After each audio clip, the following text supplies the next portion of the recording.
नमोऽस्तु भगवन् विश्वेश्वराय महादेवाय त्र्यम्बकाय त्रिपुरान्तकाय त्रिकाग्निकालाय कालाग्निरुद्राय Hi friends, this is NJ, your host on this channel.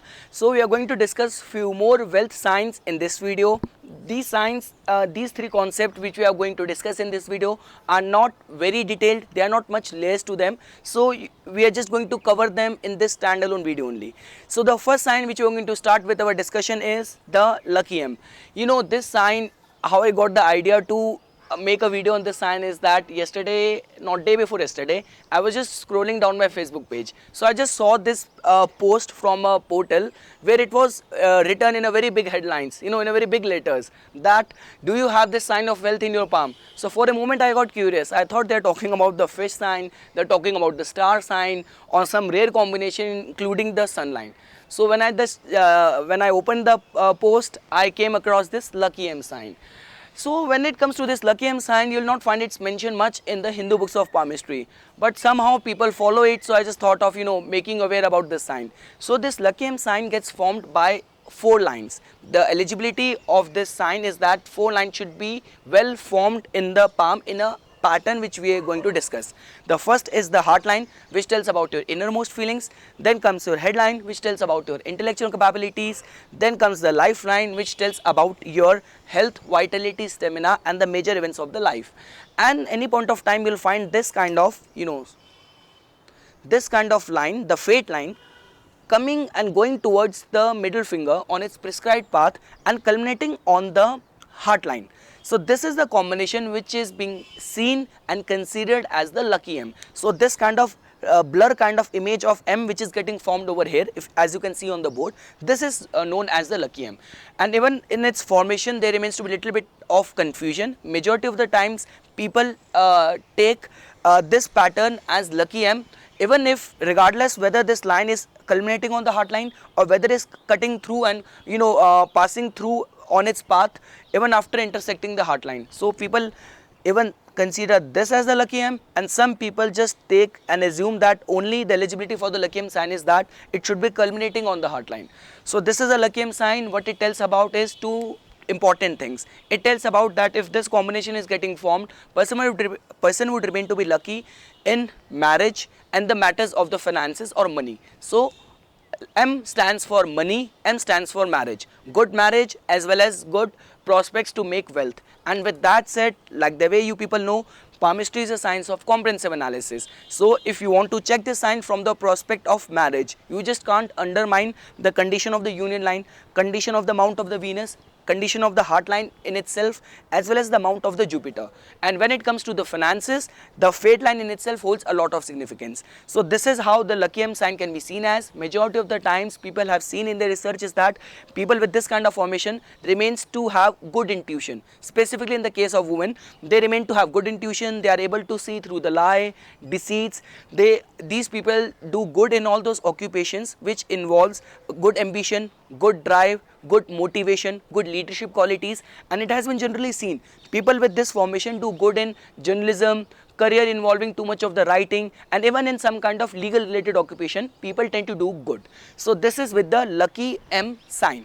Formation is it gets formed with the heart line, headline, lifeline, and fate line cutting the headline and culminating on the heart line, making this kind of formation. Next is the line of wealth.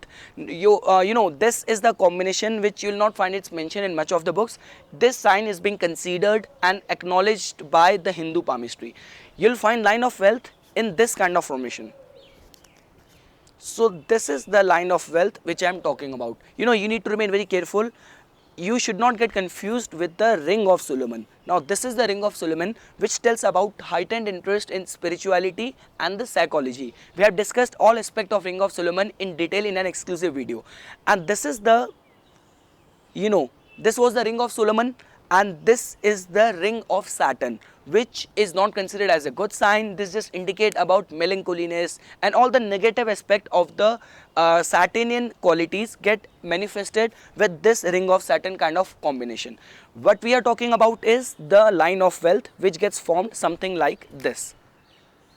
Line of wealth. it just tells about two things. First is the person has the capacity to make good amount of wealth, person attains good wealth, and second it tells about what has been seen in the research is that people with this kind of formation remains very lucky in the form of getting good inheritance and legacy from their father, specifically in the form of property. So with that said, you also need to check the other signs of inheritance and legacy in the palm, like the way, for example, we have discussed in the last video, symbol of star on the second flange of the thumb is a very good sign of sudden inheritance, sudden gain, either from lottery, either from any kind of legacy.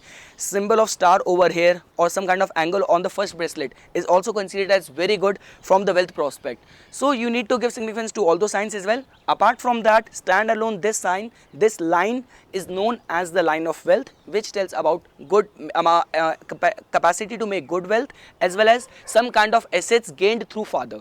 Now the last is the triangle of income and expenditure. You know, this triangle, you know, as you people know that when it comes to the symbol of triangle, triangle in palmistry means intelligence. It's considered as a very good sign for attaining wealth. So we have discussed different kind of triangles which get formed on the palm in the last previous videos, like the way, for example, the triangle of earnings, which gets formed by, you know, triangle of earnings get formed by the fate line. This is a headline and the line of Mercury. So this is a triangle of earnings which we have already discussed in the previous videos. Now this triangle which I am talking about, which gives information about someone's ratio of income and expenditure. The eligibility for this triangle is that you'll find it getting formed via three lines. Three major lines form this triangle. First remains to be the headline, second remains to be the lifeline, and third remains to be the line of Mercury. So this is how somewhat this kind of structure is known as the triangle of income and expenditure. This is the same, the big triangle which we have discussed in the previous videos. The only difference is that, you know, at that point of time emphasis was more on someone's behavioral aspect and checking someone's psychological aspect. So I did not include the income and expenditure part into that at that particular point of time. So I just thought of at the right time when we'll be discussing the wealth signs, at that point of time I'm going to explain that particular aspect of the same triangle.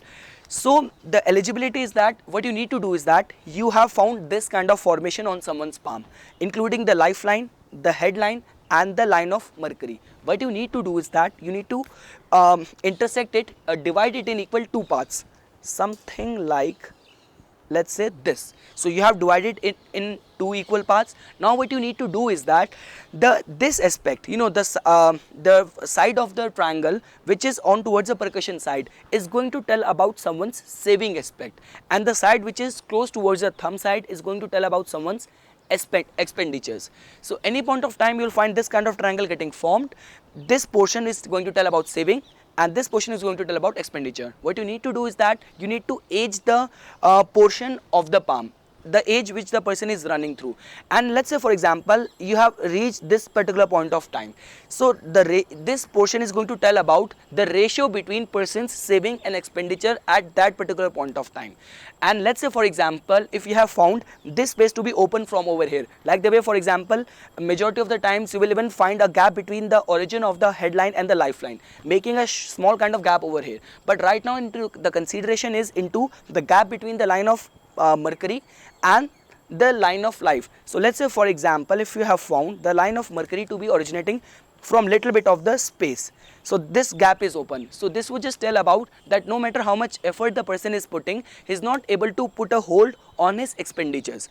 That doesn't mean that the person will not be having good income, but it's just like that the expenditures would also remain flowing out from that particular person's pocket. So this is about these three signs which I thought of covering in this video. I hope you guys found this video informational. For further more updates and notification on palmistry, please subscribe my channel and like my Facebook page. Thanks.